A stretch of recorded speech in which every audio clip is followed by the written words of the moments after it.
I bring you Nikki Goesser.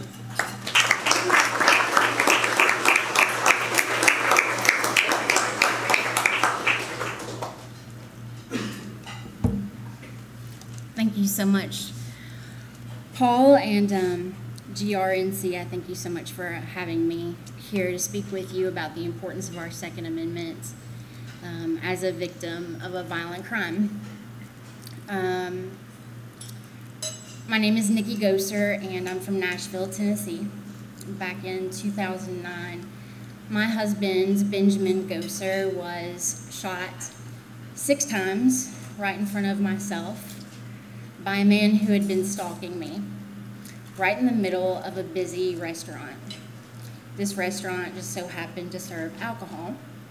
It was a restaurant where my husband and I ran our mobile karaoke business out of. We had an agreement with the restaurant owner to run karaoke shows every Thursday night. And I also ran these shows in downtown Nashville, which is where I met a man that suddenly showed up on the scene out of nowhere, and at first he seemed halfway normal. Tourist. We thought he was a tourist at first. And then he started coming in more often for karaoke nights, and eventually I realized that there was something not right with him. He had never threatened me. There was no restraining order. We all know that restraining orders are simply a piece of paper. And I ended up having to block him from my social network, which is how we would advertise our business and retain our customer base, because he was sending me some inappropriate messages. I had to tell him, look, I'm happily married, and what you're saying to me is inappropriate. He continued to come to my shows. Again, he never threatened me. And then he came to one of my shows at a restaurant where I had never seen him before. This particular restaurant was a good 35 minutes away from downtown Nashville, where he normally came. And at that point, I realized this is not just a dedicated karaoke customer. This is not someone with just a simple crush on me. This man is stalking me. So, the moment I saw him, I told Ben, I don't feel comfortable with that man here. I'm going to ask management to remove him. And Ben said, okay, babe, do whatever you need to do. I went to go get management, and they confronted him and asked him to leave, and he proceeded to pull a .45 out from under his jacket and shoot Ben 6 times. He actually stood over Ben and continued to fire into his body while he was on the floor.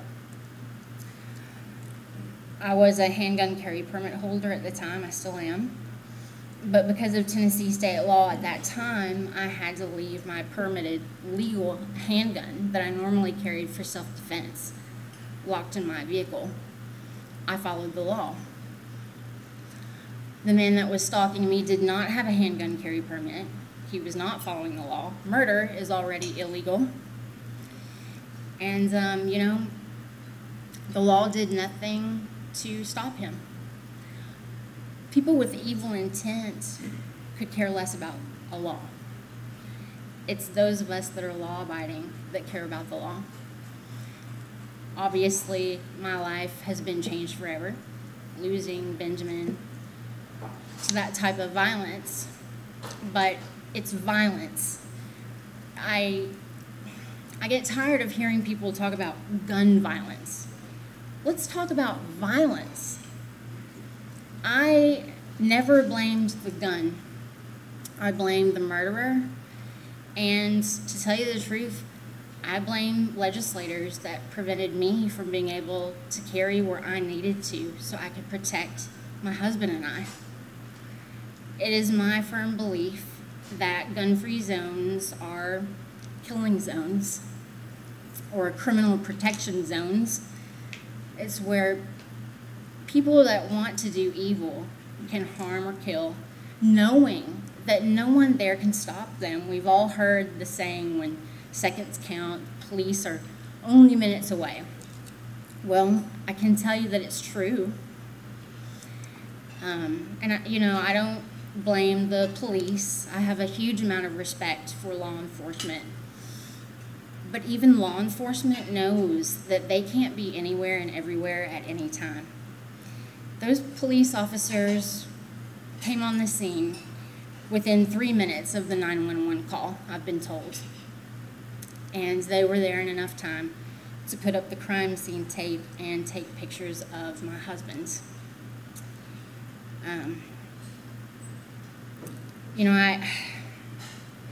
I think we all make decisions based on the options that we have. And I'll never know if I could have prevented that from happening, because that option was not available to me. So the decisions that I made were based on the options that I had. And I see time after time on the news, we see these shootings occur.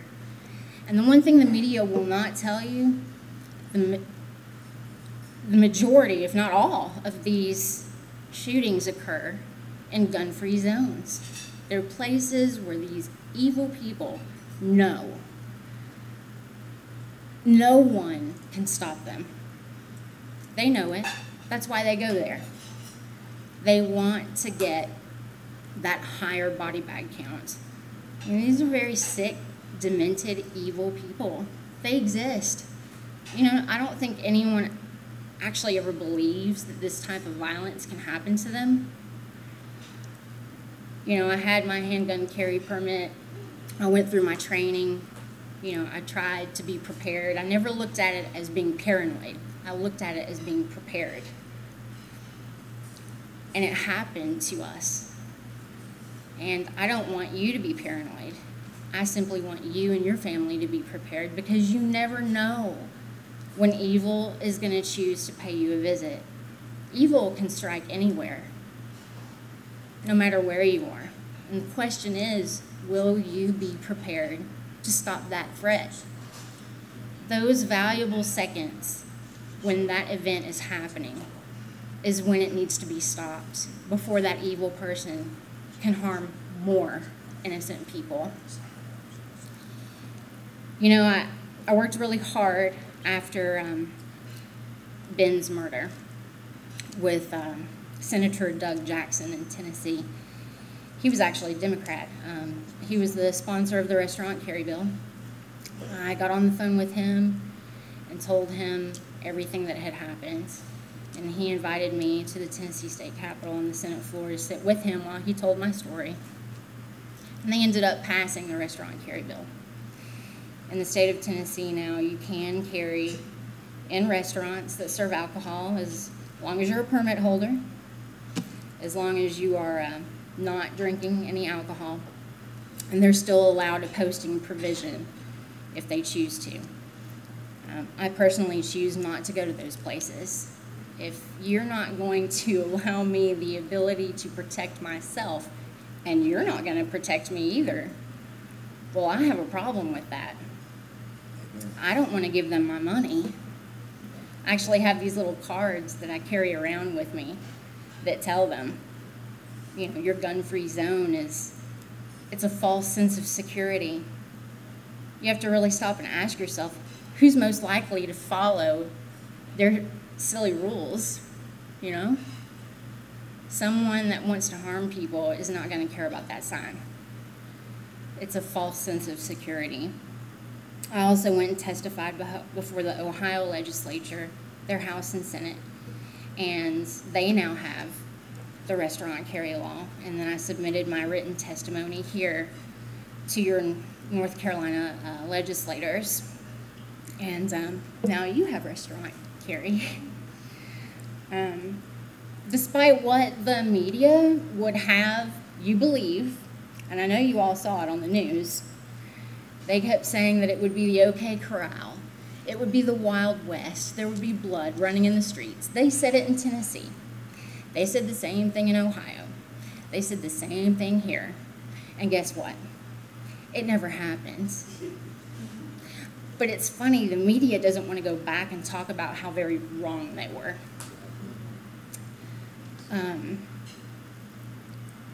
less than 1%, I think John Lott said it was hundreds or thousands of a percent of permit holders. Less than 1% of permit holders ever do anything wrong with a gun. I can't think of any segment of society that's any more law-abiding. These are not the people doing horrible things. These are the good people out there that want to be able to stop those bad guys from taking innocent life. And I do believe we all have the right to protect ourselves. It's our Second Amendment. It's pretty basic. We have the basic human right of self-defense. Now let me tell you about our criminal justice system. I tell people it's not a justice system. It's just a system. Yeah.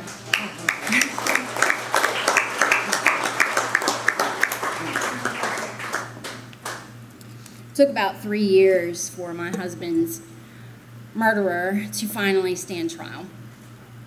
And I'm going to tell you a few things about the case.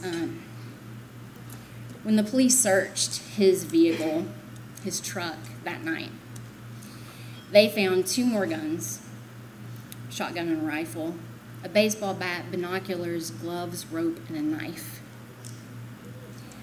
Now, the more I thought about those items, I cannot help but to think that somehow this man had probably planned on harming me. And what I didn't tell you about the story is I went and hid beside a brick wall. When I went to get management and asked that they remove him, something told me, Nikki, stay where you are.